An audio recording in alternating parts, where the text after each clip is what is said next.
मित्रों नमस्कार। Third eye and soul YouTube channel से मैं प्रोफेसर अरविंद नाथ तिवारी बोल रहा हूँ। मित्रों, इस चैनल पर आप सभी का हार्दिक अभिनंदन और स्वागत कर रहा हूँ। आज मैं जो विषय लेकर के आया हूँ वह आध्यात्मिक दुनिया की एक अजूबा विषय है। वो काफ़ी महत्वपूर्ण है और हर साधक के लिए, चाहे वो ध्यान साधना करता हो या जाप साधना करता हो, उस सब के लिए जरूरी है। दोनों के लिए महत्वपूर्ण है। आप अक्सर जब साधना के क्षेत्र में जब उतरते हैं, गहरे सागर में गोता लगाते हैं और एक निश्चित जब थर्ड स्टेज फोर्थ स्टेज में जब आप पहुंचते हैं तो जाप के दौरान या ध्यान के दौरान एक भीतर से जब आपका ध्यान लगा रहता है, गहरी समाधि में रहते हैं, निर्विचार होते हैं, जाप के ध्यान में चाहे ध्यान के साथ ध्यान में, उस दौरान आपको जो आवाज आती है, एक भीतर से आवाज आती है, वह कौन सी आवाज है, वह कैसी आवाज आती है, इसी पर हम चर्चा करने जा रहे हैं। और क्योंकि ये आवाज इतनी महत्वपूर्ण है कि जातक अगर उसको शोधन करना शुरू करता है, साध लेता है, शोध कर लेता है, तो उससे एक सिद्धि की प्राप्ति हो जाती है और उस सिद्धि के बल पर कालांतर में बहुत कुछ कर सकता है। बहुत कुछ दूर की आने वाली बात, भविष्य की बहुत सारी बातों की पूछा भी वो लगा सकता है। वो इतनी महत्वपूर्ण बात है क्योंकि बहुत सारे साधु संत केवल इसी सिद्धि के आधार पर बहुत कुछ तय कर लेते हैं। तो आइए इस बिंदु पर हम चर्चा करते हैं हम लोग, और उम्मीद करते हैं कि बात मेरी अच्छी लगे, बढ़िया लगे तो चैनल को सब्सक्राइब, लाइक, कमेंट करना नहीं भूलिएगा। हो सके तो शेयर कीजिए कि दूसरे साधकों तक मेरी बात पहुंचे, कि वो उसे लाभान्वित हो सकें। मित्रों, जब जाप साधक साधना के दौरान जब जाप करना शुरू करता है, नवरात्र का समय हो या इतर दिनों में, वो लगातार जब जाप करता है, जब संकल्प लेकर के बैठता है और जैसे ही वो निर्विचार समाधि में पहुंचता है, मतलब वैसी समाधि कि जहां पर कुछ कहने सुनने की स्थिति नहीं होती है, एकदम जहां जो आपके मंत्र जाप के देवता होते हैं उन पर आप केंद्र बिंदु हुए रहते हैं, या मान लीजिए निराकार की आराधना करते हैं, नहीं देवता पर ध्यान लगाए हैं, ऐसे ही अगर त्राटक कर रहे हैं, और जब उस दौरान जब आप निर्विचार होते हैं तो या आपके मन में कोई प्रश्न है, पहले से बैठा हुआ है, आप ध्यान नहीं दिए हैं लेकिन मन में प्रश्न बैठा हुआ है, तो उस प्रश्न के जवाब के लिए भी, या जो आप जाप कर रहे हैं, आपकी ध्यान किधर जा रही है, जब ध्यान किधर जा रही है, किस मंजिल की तरफ जा रही है, किस गंतव्य की तरफ जा रही है, उस तरफ एक आवाज निकल करके आती है, भीतर से आवाज आती है। लगता है कि कोई किसी ने कुछ कहा, ऐसा लगता है कभी बाएं कान पर कभी दाएं कान पर किसी ने कुछ कहा,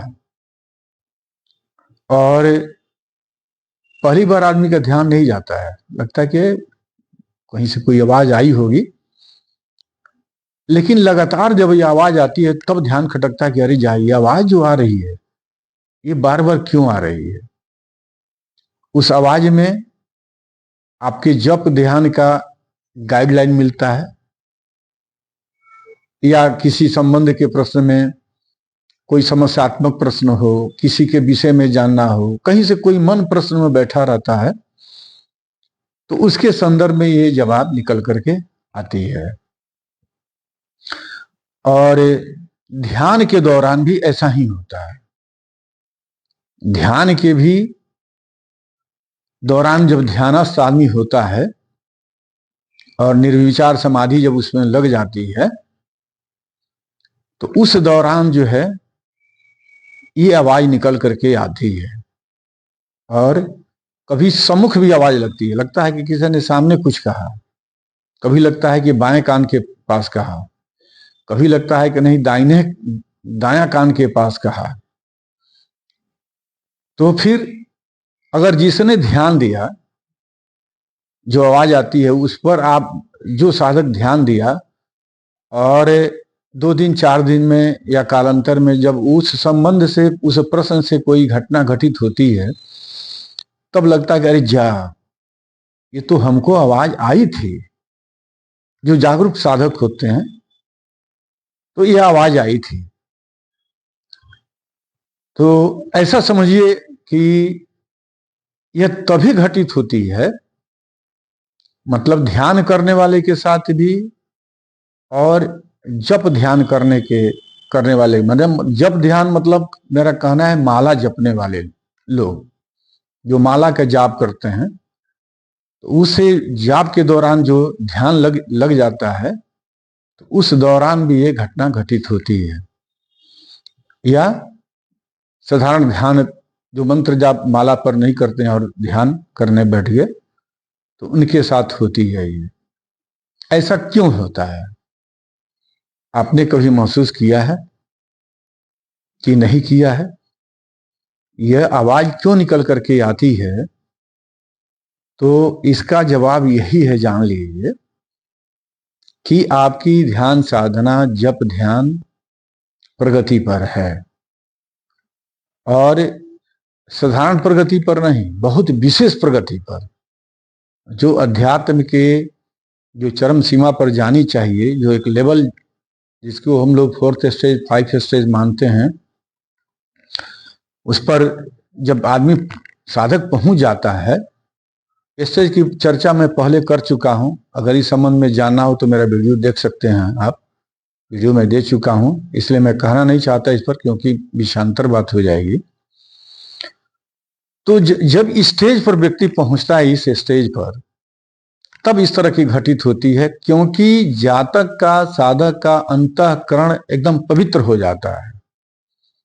उस साधक की जीवात्मा जो है, जिसे आत्मा हम मानते हैं, यह प्रमाणित करता है कि उस जीवात्मा की, आत्मा की का कनेक्शन जो है एक लौकिक शक्ति से है, परमात्मा से है। यूं कहें कि परमात्मा से है।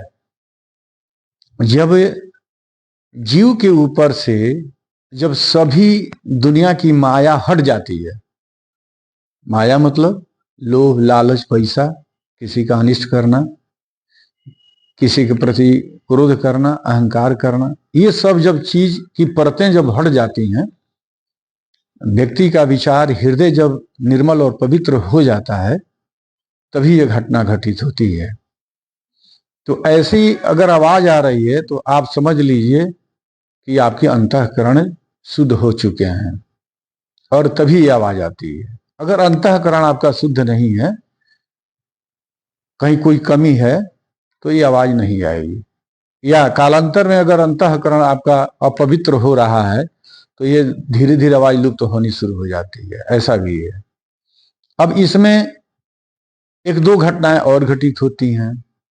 अगर यह आवाज बाएं कान के पास आती है, तो समझिए वो परफेक्ट नहीं है। वो झूठ भी हो सकता है और सही भी हो सकता है।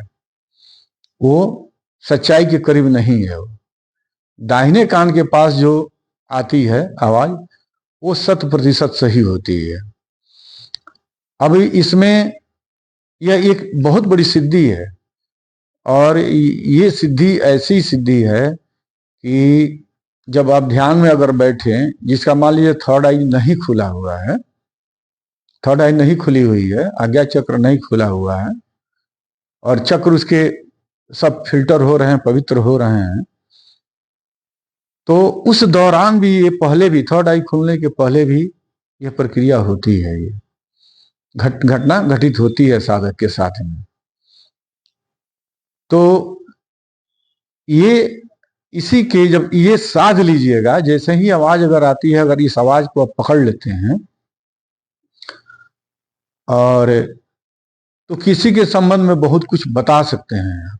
कोई व्यक्ति अगर मान लीजिए आपके पास आया और कहा कि हमारी ये समस्या है, हमारा ये काम होगा कि नहीं होगा, या किसी के विषय में जानना होगा कि ये आदमी कैसा है, ये चोर है कि लफंगा है, क्या है, अपराधी है कि डकैत है, और ध्यान में आप बैठिए और पूछिएगा, प्रश्न कीजिएगा कि हे हमारे मंत्र देवता, हे परमात्मा, आप हमें कृपया बताया जाए कि ये आदमी कैसा है, या इसका काम होने वाला है कि नहीं होने वाला है। तो ये आवाज आती है।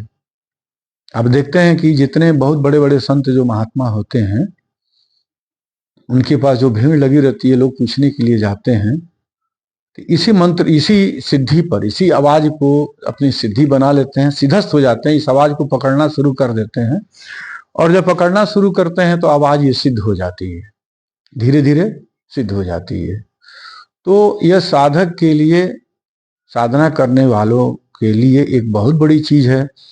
तो मैंने यह बात इसलिए बताई कि किसी साधक के साथ ये घटना घटित हो रही हो तो उसको ऐसे ही इसको हल्का में न ले, और वो समझे कि मेरी क्या स्थिति है, मेरा क्या कंडीशन है, अध्यात्म में मैं कहाँ तक पहुंचा हूं। इस बात को समझने में उसे बहुत ही सहजता होगी।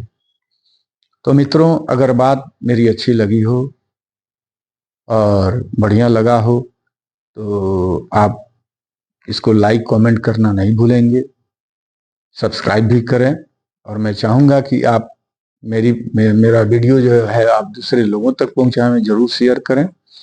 एक चीज़ और बता दें कि किसी के घर में अगर निगेटिविटी है, कोई नकारात्मक चीज़ की उपस्थिति है, तो आप मुझे व्हाट्सअप करके, मैसेज दे करके आप अपनी समस्या रख सकते हैं। मैं उसका समाधान कर सकता हूँ, बता सकता हूँ आपको क्या करना चाहिए, क्या नहीं करना चाहिए। और मैं अपना व्हाट्सअप नंबर डिस्क्रिप्शन में दे दूंगा, आप वहां से व्हाट्सअप ले सकते हैं। पहले मैसेज करें, पहले फ़ोन नहीं करें। पहले आप मैसेज दे करके समय ले लें, और मैं उचित बूझूंगा तो आपसे बात भी करूंगा, फ़ोन भी करूंगा, या मैसेज दूंगा कि आप फ़ोन करें मुझसे। इन्हीं सब बातों के साथ आप सबको ढेर सारा आशीर्वाद। हर हर महादेव, जय माँ गायत्री, जय हिंद।